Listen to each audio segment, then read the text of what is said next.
Bienvenue dans votre émission Congolais, Songa Congolais. Merci Nabino que vous allez belé liboso ya poste et téléviseur Nabino, liboso ya poste et radio Nabino, liboso ya smartphone Nabino, pourquoi pas liboso ya PC Nabino pour nous kolanda votre émission Congolais, Songa Congolais, émission Yabana Congo, émission isolandama partout dans le monde, dans la plateforme de diffusion numérique. Nayebi ke tango nyonso tozalaka biso mon côté tomesana komemela bino ba surprise ebele ba invité de marque ba invité ya surprise également lelo nazanga mon côté na plateau na biso lelo toyambeli bino votre humble serviteur maître Paul Ilunga Ouazali, président fondateur ya fondation Paul Ilunga. Tokopé Samoloba, na maître a se présenter, Père Kotali Sanaba na Congo en détail au Yazali. Bonjour maître. Bonjour messieurs les journalistes. Merci beaucoup pour l'invitation. Et puis, on a profité d'abord pour nous saluer les Congomani. Oignon Sobako Landabiso na étenduqué, Bao Bazana Poto, Obako Landabiso, Nakopé Sabamombote, Nazali maître Paul Ilunga, Nazali président de la fondation Paul Ilunga, au cadre de la parti politique PANECO, Parti de Nouvel Élan du Congo, et puis Ezali na kati ya regroupement politique à nous débattre le Congo, regroupement cher à l'honorable Bernard Kayouba. Merci beaucoup. Bouti Kolanda Nani Ouazali, maître Paul Ilunga. Ok. Wana na devant micro, devant caméra, Ezali Wabino, votre humble serviteur. Igor Kunga, l'icône de la jeunesse africaine. Oui, tozo ko bana émission na biso, lelo ba sujet na biso to kolobeleza ba sujet d'actualité. Nebi ke toza ba ignoranté o tozo vivre lelo na mboka na biso RDC. Lelo to komo ko bimisa ba dictionnaire ya minene. Ah, bon, nebi te dans la hypocrite to yoka ba terme mais kidnapping en tout cas ata yo pezamba liboso yoka vrai ou faux. Donc la plupart des gens ba yeba ki mo na kidnapping te mais etindi biso to consulter ba dictionnaire ezana belé ba sombi ba dictionnaire ba opé ba consulter kana nzela internet en tout cas ba ki posa ko somba mega tam so somba so mega te mais ki posa ko somba mega pona ko consulter yo kana mo kidnapping ezali nini yango tokolobela lelo tokolobela pe na sujet lokola affaire, il y a taux, il y a dollar, également Réfi, il y a président Kadima, na Italie demande honorable Martin Fayoulou pour na Italie expertise, il y a ba machine à voter, donc développer na basije na biso maître Paul Ilunga, et sur ça la passinamité ma. Kutala ndenge moko ya bayemba yemba Nathalie na mokili masumu eleki mabe ekomi malamu malamu ekomi mabe tout le monde azowele la intérêt na ye donc muto zo sala mabe lokola ndenge to melaka mai muto zo sala mabe lokola ndenge to liaka affaire kidnapping maître Paul Ilunga tokomi wapi monsieur l'icône de la jeunesse africaine ils ont sala biso pasi pesoni. Comment que nous les Bantous, on n'était pas habitués, il y a que ça là le lingue oyo mboka na biso akokende. Nous avons été surpris. Il y a eu une période oyo bakomaki ko enlever bateau oyo enlèvement et comme le kola lipanangu banakati mboka na biso précisément à Kinshasa. Pe na bandeko bandaki na d'abord na Kwamutu. Insécurité dans Komuntu, en même temps, il y a Tina Bandundu, mais les lois comme Tina ville province à Kinshasa. Et Zaï Tina Lubumbashi, les locaux, nous avons été informés, il paraîtrait que ministre provincial Moko, il y a Lubumbashi, à Utuko Kima, à Kimi Nanzela, il y a Nzela normalité, bah alerter des jeunes, il paraîtrait, au conditionnel, il paraîtrait que le ministre Wanakimi, justement, selon l'information à notre possession, a zappé. Selon l'information de la possession, il paraîtrait que Aza parmi Batu Oyope, Basana Makambu et Tel Makambu Yabana. Donc, plus de précision, peut-être dans l'émission Egoya, tu remets cette précision pour la bande de Goba, Libandambo, pour comprendre qu'est-ce qui se passe dans notre pays. Mais affaire kidnapping, les lobes à Kangi Bandeko, Oyo, ils ont été présumés dans l'enlèvement. Bon, moi, même qu'il y avait une maman Oyo a témoigné, na kolobaka que mon tutel abomi mwana naye Et pour Montouane, c'est leur maman, ezali un certain présumé Isaac Kaba. Donc, pendant que le bateau, oh, yonde, baza parmi bateau, basali nini, boma mwana nangai, mwana nanga mubali. On a vu les procès, on a vu la partie civile, bah témoin, bah même à tel point que les musiciens, c'est le Oscar, mais il pas témoigner, n'enga bah iba qui est bilamba. Najoué biso que nous tous, on s'attendait à ce que ces gens-là puissent être condamnés, effectivement, et puis subir la peine na bango, à tel point que la moratoire, c'est sa condamnation de mort avec exécution, au niveau du Parlement. Mais à notre grande surprise, pas seulement condamnation à 2 ans, comme la fille, mort parmi bango, mais Moussous baza condamné à mort, mais baza koli à nambongo ya contribuable congolais. Parce qu'il faut te faire comprendre un peu bandego bakola na biso na étendu que tant que tu as une condamnation à mort, exactement bazu bandego ake ko boma bango.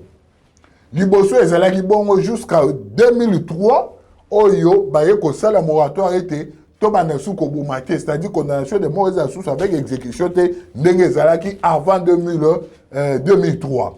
Tant que moratoire, on a que justice, moyen à condamner Muntu à mort avec exécution exacte. Il y a une condamnation de mort, on a condamnation à perpétuité. C'est-à-dire, on a condamné à vie na bango mobimba na prison. Maintenant, ceux qui ont béli, qui sont à l'hôpital, il y a l'État, on soigner au félé. Et puis, il y a l'État. Maintenant, l'État, il y a l'État zombongo na taxe obiso tozo futa. Mais est-ce que taxe obiso tozo futa, on a que même famille à victime, ils ont futa taxe, mais quelqu'un qui a été condamné à perpétuité, ils ont profité même de la taxe à victime. Donc vous voyez que ils ont vraiment malade. Il y a un président de la République, ensemble avec le Parlement, tout le moratoire wana. Parce qu'on ne peut pas dire que la vie humaine est sacrée si par d'autres personnes, ils ne voient pas qu'ils sont sacrés. C'est-à-dire, biosa criminel au bomi, tu ne vois pas la sacralité de la vie humaine, mais tant que ça là, en contrepartie, pas la vie humaine est comme sacrée. Non, nous devons enlever ces moratoires-là parce que même aux États-Unis, condamnation à mort avec exécution est ali. Même en Chine est ali. Donc nous devons enlever moratoire parce que dans notre constitution, on reconnaît, les législateurs reconnaissent la condamnation à mort avec exécution. Mais moratoire, on est bien dans le Parlement, donc on a moratoire parce que notre droit positif congolais, tout est bien déjà, existera déjà. Donc c'est un peu ça. Maître Paul Ilunga, aux âmes Tamibeko, ça fait mal au cœur. Na otozo vivre en affaire kidnapping. Le lenge yako enlevé bandeko na nzela mituka topé ata ozotambola ezope sa pasi yoza motu ya mibeko. Tout le bela moi mukie la manière dont justice est procédée pour na o Italie ko sambisa bandeko. Ebele na bandeko bazokamwa balobi pona nini te ba géraki bangona pour que baluka bao mususu batikali parce que bazana no ebele. Vous ne voyez pas les faits à quoi exposer bango et kimisi ba mususu. Votre point de vue, maître Paul. Merci beaucoup Ndeko. Le problème est ça boy. Il faut pas qu'on manie balanda biso malamu ici ka oyo. Et là, quoi, on va condamner bango parce qu'il y a eu flagrance. Lorsqu'un dossier est allé en flagrance, baoum est raté.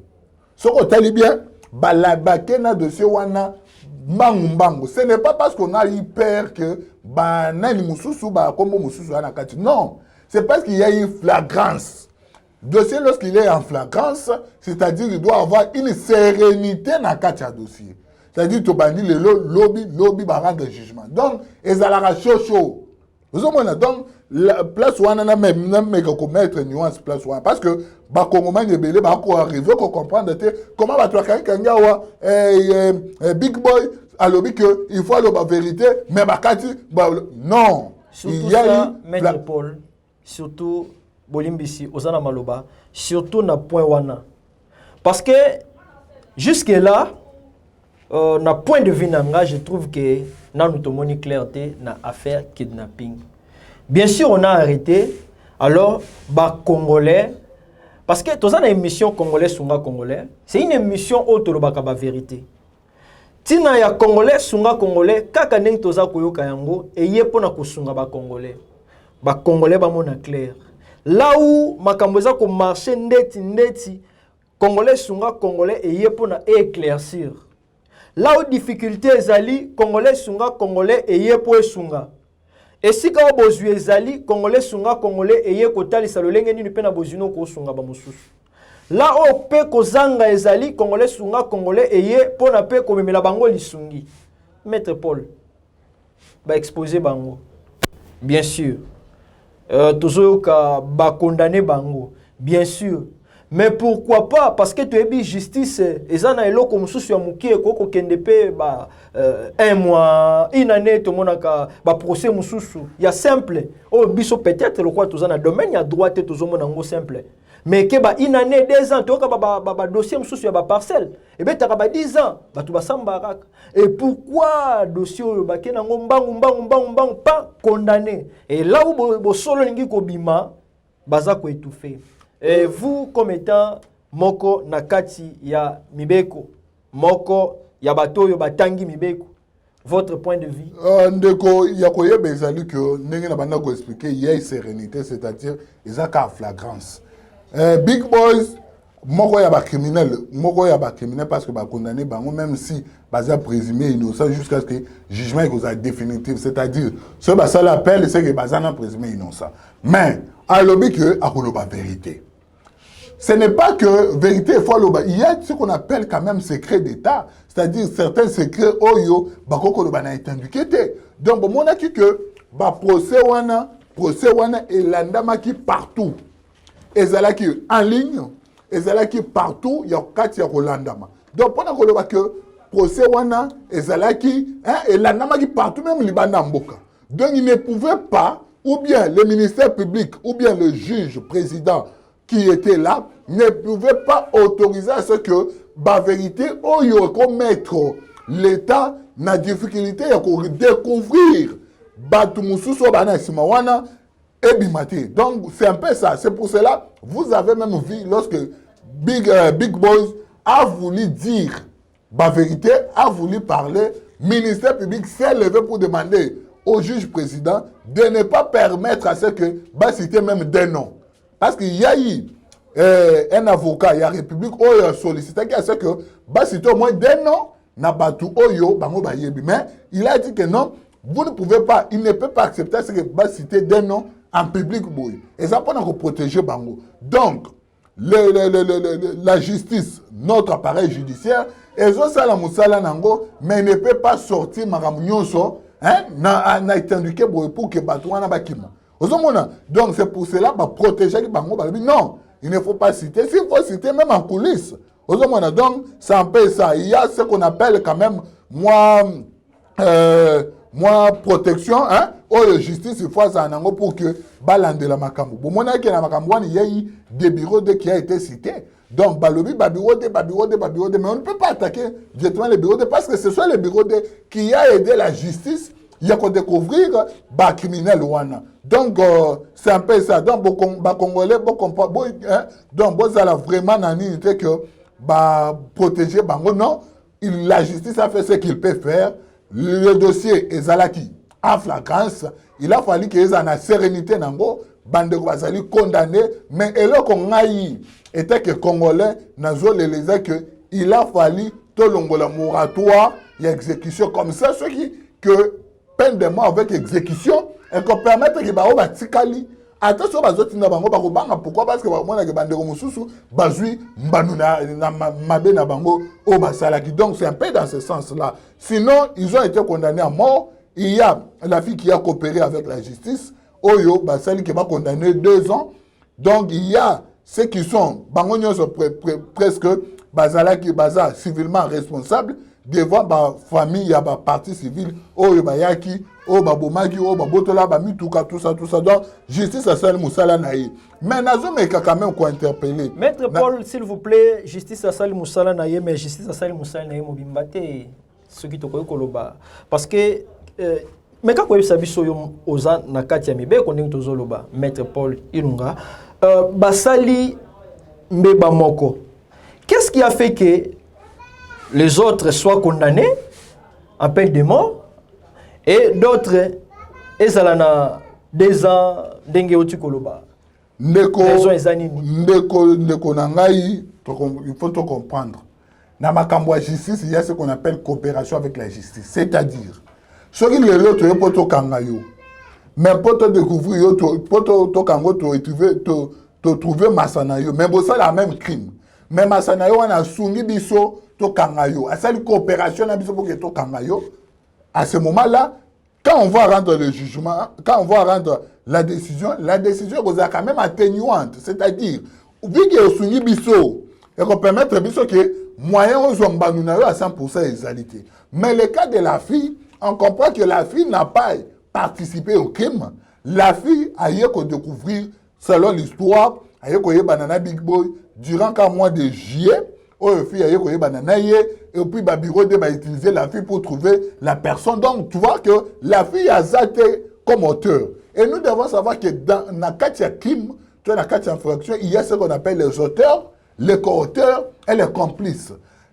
Un auteur na complice bakozwa kamba no mon côté complice akozomba no mususu auteur akozomba no mususu co-auteur akozomba no mususu, c'est-à-dire ngai nde munaye na bengi yo tokoti ngai na kozomba no mususu yo kozomba no mususu ozomona. Maintenant est-ce que complice ayeba ke bato basalaka makambo mais alobité akozomba no mususu ozomona. Donc c'est un peu ça ce qui a fait à ce que au moni condamnation ezala ki ndenge mote. Mais la décision ou la justice a été éclairée, la religion a été éclairée pour que va condamner Bango. Mais ceux qui n'ont pas pardon, qu'on interpeller les Cambouéza parce que les Cambouéza kolobama na réseaux sociaux.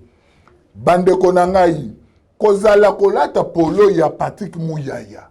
Il y a le problème pour un criminel. Merci beaucoup. Peut-être que kozala point oyo et kozala simaya auto parce que token ne penani balobaka molo na lingala. Congolais sunga congolais musala na biso yango auto zawana pona kosunga bino. Lelo na loba lokola bande kona biso ya mope donc nazoloba na kokita nyos na bo pole nyos pour que tu comprendre et tu retenir quelque chose. Maître Paul, oui, vous venez de nous parler de la coopération avec la justice. Alors, la personne qui a coopéré avec la justice, qu'est-ce qui prouve que la personne s'est convertie?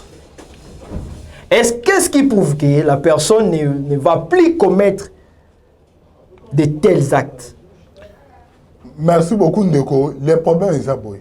Si la personne avait commis des actes, c'est-à-dire on a toujours dit la responsabilité pénale est individuelle. C'est-à-dire, ceux qui ont montré l'infraction, on a condamné sur base d'infraction sali. Mais ceux qui ont coopéré dans la justice, la décision, il y aura quand même caractère, moi, il y a diminuer peine na yo. Je donne l'exemple. Big Boy dit, n'a rien c'est une vérité. À jurer de dire la vérité, rien que la vérité. Vous comprenez? Si vous avez dit que vous avez dit que solo, vous avez en même temps comme par exemple Isaac Kabakaba. Ou à la carte, vous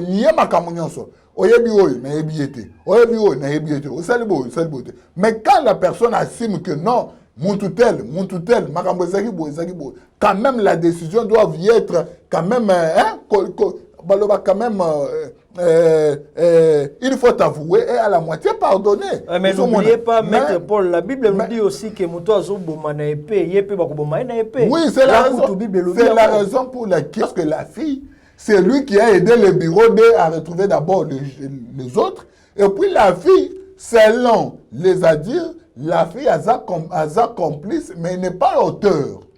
miko auteur na kati ya makambo, c'est-à-dire atikali ko participer na crime moko te akota na mutu ko pona ko enlever batu, atikali ko kota na crime moko te pona ko bota batu ba moto ozomona. Mais ceux qui ont été on va participer le quoi ba Isaac, le quoi ba les gars ici ba Isaac ba nyonso ba Big Boy ba nani oyo mususu yo donc ba nyonso wana tant bazaki tant baza condamné, c'est parce qu'ils sont auteurs na makambo ba kosala ozomona. Donc ba Eliane par exemple, parce que baza auteur na makambo ba kosala. Donc pour nous dire que la fille n'a pas participé, il a été au moins peut-être complice parce qu'il savait que bato musana na bango yango.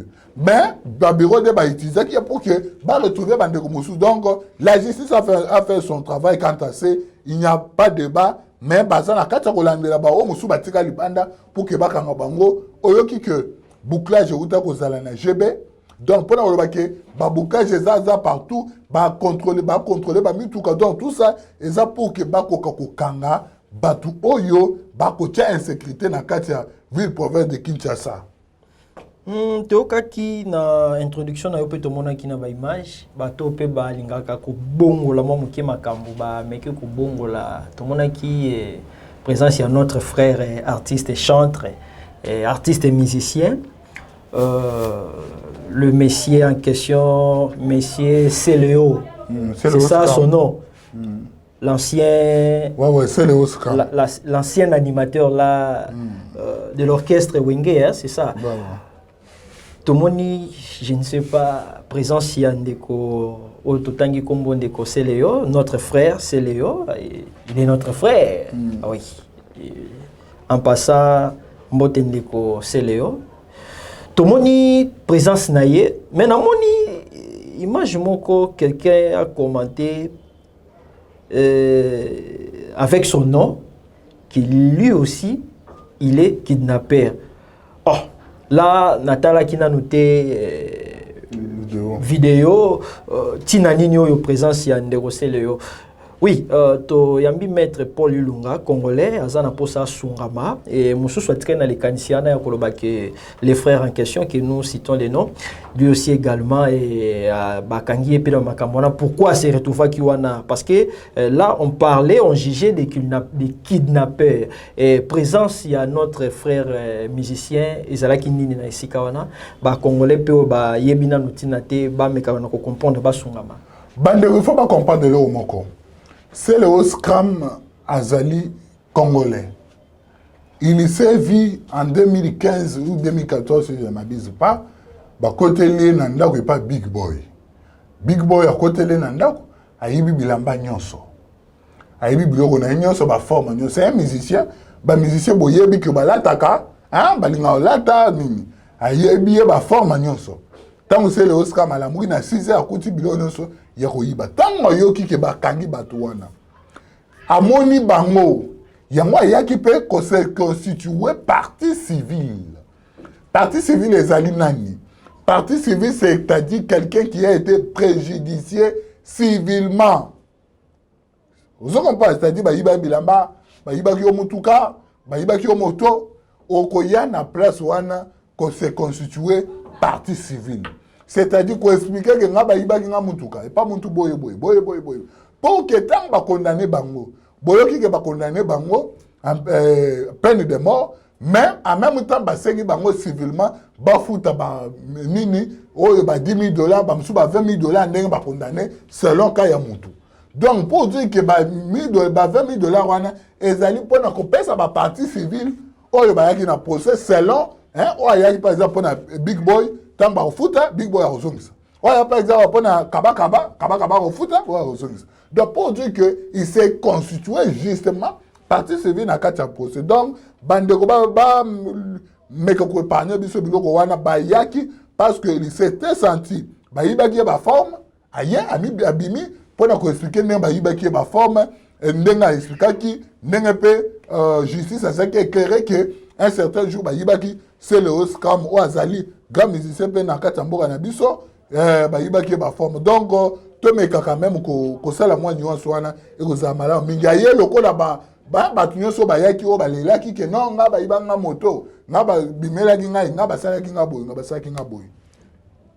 que tozokoba na émission na biso congolais sunga congolais en passant to c'est quand même qui bande kwa ba réseaux sociaux ko bongo la mitema yeso zoya bande kwa réseaux sociaux boluka BST na Italie ko publier bloko lokuta. Nous tous nous sommes dans les réseaux sociaux. Nous tous les lots boyebi l'icône de la jeunesse africaine Igor Kunga, l'homme à multiples casquettes à travers les réseaux sociaux. Donc, parce que tu as solo, tu as bon la information. Ne komoko na page naie puis comme ça dans les réseaux sociaux congolais tu es sunga yo. Mutako poster lo comme la mo ko sunga. Totie congolais sunga congolais mais otata nombre de commentaires par rapport ya wa telo ko lukuta wana mona ke ya l'équipe non. Et pour votre information bandeko obo publier ka lukuta pour votre information en tout cas nous également on est des techniciens toujours fan d'appel to kanisa pour trouver la solution na wa itali ko détecter kabino Congolais sont congolais, ils ont quitté en partenariat, même ministère côté numérique, toko détecter bino. Et puis, il y a bino sanctions et vous avez plus qu'il y a. Vous êtes aussi des kidnappeurs, vous. Vous nous kidnappez par les réseaux sociaux. Vous également. Congolais sont congolais et Koyeb Sabino, vous se repentir. Vous kolo et comme peine. Maître Paul Tozokoba, tu n'as qu'à kotalisa na bandeko yo bazako baby cette information surtout na mboka na biso Congo. Na ndenge ba tela bango ba méga ngo ya ba 2 giga 48 heures ceux qui na 2300 ceux qui na 2500 et tu peux komata. Donc au sombi méga no pona ko publier makamba buzo balanda ta congolais sunga congolais et ko sunga yo. Toki balobi affaire kidnapping oyo. Ezapé na ba au cadre. Ezapé na ba autorité mususu. Ezapé tolobité. Nga Igor Kunga l'icône de la jeunesse africaine na lobité. Mais je précise et je le précise aussi Toyoki. Balobi bazo bombama, c'est parce que bayebi tel ayebi voire même l'autre ba koutier Napolo, il y a cadre moko, il y a autorité moko, na ba image. Bazotambousa, je ne sais pas, vous êtes aussi au courant de ça, maître? Ndeko journaliste, tolandi yango, tokomela mai na biloko malamu te. Oui. Vidéo moko akotambola, il y a kidnapping moko. Oyo alati parmi ba kidnappeurs o bakangi oui. Alati polo ya son excellence Patrick Muyaya. Nazo meka ko expliquer. Lelo ba kongomani o ba vanda na munga fula par exemple. Bazana ba polo o ezana elungia Paul Ilunga. O ezana elungia Félix Antoine Tshisekedi Tshilombo. Ce n'est pas que bango nyonso wana Félix ayebi bango. Ce n'est pas que bango nyonso wana Paul Ilunga ayebi misala basalaka. Vous comprenez? Donc, Moutouaza congolais a se trouvé dans polo ya excellence Patrick Muyaya, a lati polo, a lati elonginaye, c'est normal. Vous comprenez? Cela ne mène pas Patrick, son excellence Patrick Muyaya, na kati ya ba dossier wana, ya kidnapping, c'est trop dur. C'est trop dur. Nazo neka quoi interpeller ba congolais bozo landa biso. Botika et loko wana ezali malamu te parce que vous pouvez être poursuivi en justice justement à cause de ça. Kolata polo ya muntu elin kolobate ke muntu wana za makambo azosala. Yo yebite ke batu wana bakinapewa bazala ba église te. Ba biso ke ba passer nyoso ba yebi misala oyo batu ba nyoso basala. Non. Ozomona, c'est peut-être parce que on se retrouve na kamoko bonde pasteur ko tuna yo musala nini osalaka. Ndi akoyeba musala osalaka. Donc pour nous dire que arrêtons de désinformer les informations. Nakoloba ke Patrick Muyaya azana sima ya babiloko c'est trop dur et c'est je peux dire eza makasi pour Patrick Muyaya ça ni de loin ni de près na kati ba dossier ba kidnapping ote Congolais asepeli alati polo na ye ndenge mpe nga na kozwa polo ya Patrick Muyaya alati ndenge mpe mutu mosusu akozwa polo ya Paul Ilunga alati. Donc c'est normal que mutu nyonso alata polo ya mutu ndenge akolata. Donc j'ai essayé quand même ya koloba esika wana totika des informations na kokotisa Patrick Muyaya na kati oyo tobenga ya buzobeti wana oyo azani de loin ni de près na kati ya dossier wana. Même il paraîtrait qu'il y a des autorités. Bah, autorité moussous na kati ya dossier wana. On analyse, toujours analyser, toujours attaquer mon tout. Pourquoi? Parce que na kati na bango, je ne pense pas que bango bazana mbongo ya ko bimaka na ba prison. 6 fois arrêté, 5 fois arrêté, azo bimaka. Je ne pense pas que Bazana a des moyens. C'est qu'il y a au moins quelqu'un qui a des moyens. Ça peut être un entrepreneur, ça peut être un boss, ça peut être une autorité. C'est pour cela que justice a ça l'enquête d'une manière impartiale pour nous trouver partout où il y a Bazana Sima, il y a un dossier. Mais en même temps, on a tous écouté le ministre de la Santé, Toyokaki, son excellence Peter Kazadi, na RTNC, basali briefing, debriefing, à chaque fois, pour nous dire que Makambu ya Barin, Namboka Nabiso est ils nous ont démontré, noir sur blanc, qu'il doit y avoir des machines pour Basala, Balongo Barin. Et puis il y a une durée, c'est-à-dire 2 heures du temps, pour que Rwanda et pas mon sous. Donc au moins que ce qui, si réellement c'est ça, c'est que Batouana, ceux qui vont travailler pour Nabarin, c'est que Batouana, il faut pas une haute technologie, il faut pas un médecin, un docteur. Donc il faut pas vraiment organiser à tel point que dans quelques minutes, donc voilà, c'est un peu ça. Et aussi, il y a des choses qui peut-être un côté. C'est-à-dire, il faut être la positive, il faut être la avant donc tout ça, c'est ce qui nous amène à moins à réfléchir, à comprendre que peut-être parce que il ne faut pas tout beau ça.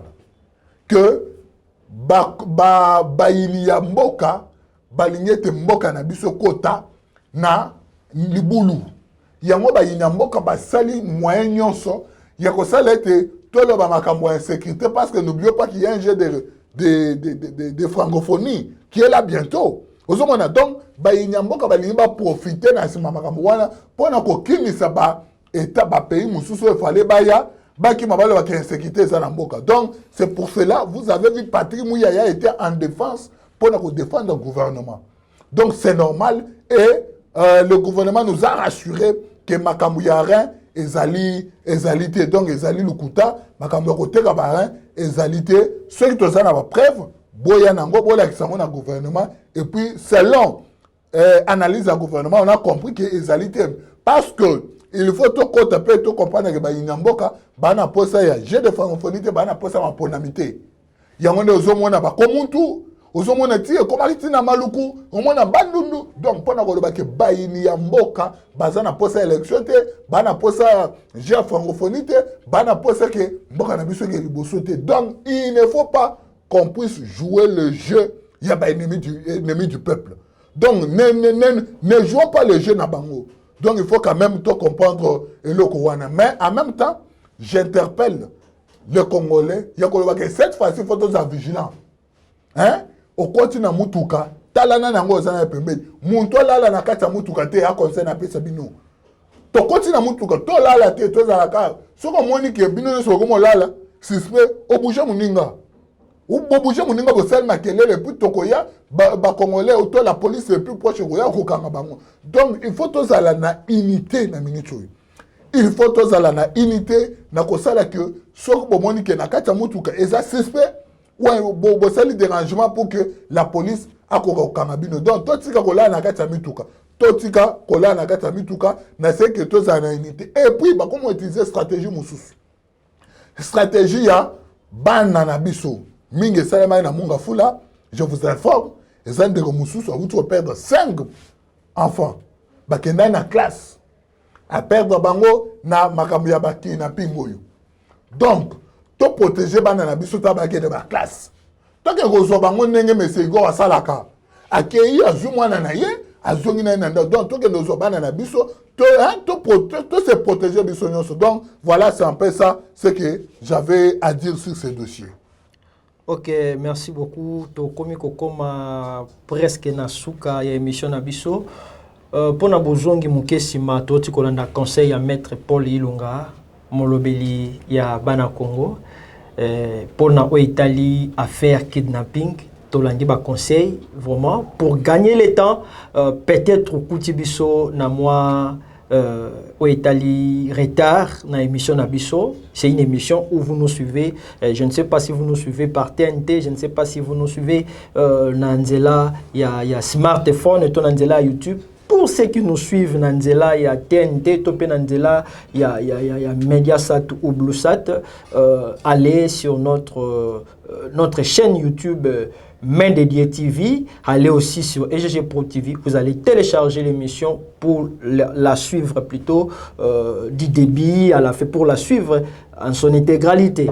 Merci beaucoup pour Nabozongi Mukesima. Maître Atalisi, oui, ilamba mouton soit là, ilamba kokolata, Moussou Bakabela et Polo, donc rien à voir avec le ministre, rien à voir avec son excellence, ministre Patrick Mouyaya, notre aîné dans le domaine des médias. En tout cas, tout l'ongola makanisiwana, en passant, nazo saluer mon ministre, il y a média et communication jeune oyo aïkota ordre na média. Là je profite à cette occasion mon ministre Naozela Kaka mon koloto na demande ya avis favorable au tokotisaki tozela ka mon koloto biso yo toloba pona bolam na yo tokoba toujours kolobela yango. En tout cas tozokoba toujours pona kusunga ba congolais sunga congolais là to uti kolanda vraiment na mozindo affaire kidnapping sans oublier kidnapping et paille, mobondo et paille, tozonga boye, tout un dollar et paille, tozonga, je ne sais pas, koulou n'est paille. Maître Paul Ilunga, là je profite à cette occasion, nous avons une grande conférence au Tokolobelela, comment mettre fin au phénomène Koulouna dans la ville de Kinshasa. Maître Paul a zappé mon web intervenant. Dernièrement, Toyambela Kibino, na Congolais, Sunga Congolais, docteur Patrick Luindula, il n'est pas à mon web intervenant. L'autre Toyambela Bino, Maître Paul Ilunga, il n'est pas à mon web intervenant. L'autre le bel affaire Koulounate, toujours gagné temps. Moi, m'kina, moi, minute et tkali biso to le bel moi, m'kina, au Italie, affaire de là. Maître Vanaya na plateau, transport. Moi mukie na monaki na sali moi ba course ici la kingai et puis na komaki quelque part enfin na devoir moi mbongo moko boy papa na ngai eza awa ba pesi mbongo na to ya 24 et ba na 23 500 oya boye pa na kuna 24 25 tina suka nango papa je vous dis naza même na ba réussi na ngao no tiku mbongo ngam na bandi ko zwa ngo na valeur ya 23 côté ba matiseli nga yango na c'est 26 000 quelque chose comme ça. Donc pour 10 dollars tozo comprendre été affaire ya dollars tozo kende wapi. Maître Paul, votre point de vue na Italie affaire ya taux ya dollars. Monsieur le journaliste, Aizali tout ça qu'on constater yango chaque jour toujours la monka dollar ya komata. Et ben 23 500, 24 500, les lots commis 25.3. C'est-à-dire 25 300 francs. Oyo toyo est commis na ville. Donc, biso to constater boy. To sunga na yo eza émission sunga congolais. Toujours c'est dans le gouvernement. Pour que toi ya dollar ekita, nous devons faire à ce que tous à la paix qu'on fout à biloko non tout ça là na franc congolais. C'est-à-dire maramunyo sur ça là na franc congolais, prix d'achat, prix de vente, maintenant ba opérateur économique ba comme ko kende ko changer mbongo directement à la banque. C'est-à-dire tout ezalana donc bango ba kende changer mbongo à la banque pour que ba ko kende so ba biloko libana. Sinon, si on continue à faire tout na 400 dollars, bozo mona que dollar et na dépréciation makasi na 400 mboka na biso. Donc on continuera à souffrir. Et je ne pense pas que même ceux qui son excellence Vital Kamerhe a sali musala a kokitisa dollar mbala moko ti na ba 11 non. Bozo mona donc si on joue ces stratégies-là, et qu'on permettre que le dollar quitte le bosso. Nous devons avoir la production. On ne produit pas, on consomme. Biso ba kongomani, to mesani kaka na ko consommer. C'est-à-dire qu'on lit à kaka. Qu'on lit à kaka. Mais qu'on ça la tout ça la tête. C'est ce qui fait, c'est que lorsque l'offre et la demande fait défaut, vous avez que l'offre tout c'est belé, mais la demande est belé, mais l'offre est satée. Donc nous devons faire ce que la production. Pour il faut misala pesa. Misala na ebiso ndeko journaliste na kati ya mboka na biso misala ezali lokola nini lelo na mboka na biso nous avons tellement de facilité oyo ki avec 200 000 100 dollars tout simplement peut-être okosala musala 200 000 na lobby 200 000 okosala musala convertir na dollars 200 000 les pesa combien na lobby 200 000 okosala musala na franc congolais ozomona mais na to ya dollars avec 100 dollars, tu peux faire un travail. Pourquoi? Parce que, s'il vous plaît, Namboka Nabison Deko, Tozakempe, moi lanterne, Namakamoutal Mikanda, au refond le loboye, Sokozan, une bonne volonté au foot à Mikanda après. Donc, pour nous dire que même l'État commence à aider. Mais nous, Namutu Nabiso, Congolais, Alingikaka, Congolais, Tanaba, Congolais, Nami, le Bananga Nakati. Paul Lunga Nakati. Congolais, Alinka boîte, Alinka bar, consommer caca. C'est pour ça que je dis, nous aimons consommer. Maître Paul et Koleka Boete pour Congolais, Moko Zolanda, Kotuna, kasi Congolais sunga Congolais ana pona kosunga biso mais oza koloba que notre gouvernement aide. Donc gouvernement na biso tozonga lingala, gouvernement na biso ezo sunga. Mais pendant que ozoloba gouvernement biso ezo sunga, tozolobela mambo etali mikanda, je ne sais pas ezo sunga quoi pour mituna kotunoma. Les numéros est là. Ba téléspectateurs, ba mourir à Congolais sunga Congolais biska vous avez mbote na bino. Papa Junior Kabea mbote na yo molandi monene ya Congolais sunga Congolais, maman Chantal Ngele, maman Bibish Kiantosa, papa Idokunga, vous avez belé balandi ya Congolais sunga Congolais, maître Paul Ilunga, il m'a molandi monene malgré ça na plateau. En tout cas, merci pour découvrir biso à travers Congolais sunga Congolais de l'Europe. Tu as mis bino maître Paul Ilunga, maître Paul Ilunga, l'état na biso sunga na nini côté mikanda yango tolobi boye lelo oza na capitale l'État ko permettre que oko banda musala au futa ba DGRK au futa ba document mususu o nécessairement na kati ya ba mboka mususu ba taxe wana oko sala te ça que o sombango. C'est pour cela que je me dis que l'État nous aide. Les cambistes par exemple, oh bah c'est la cabine bah t'es à crédit. Ozomona que tu peux avoir ton fonds, au tien à moi cabine na yo, au bah na roteka. Ozomona il suffit d'aller dans quand la telle bosso le pas mon habit, au bah na roteka. Donc l'État nous aide.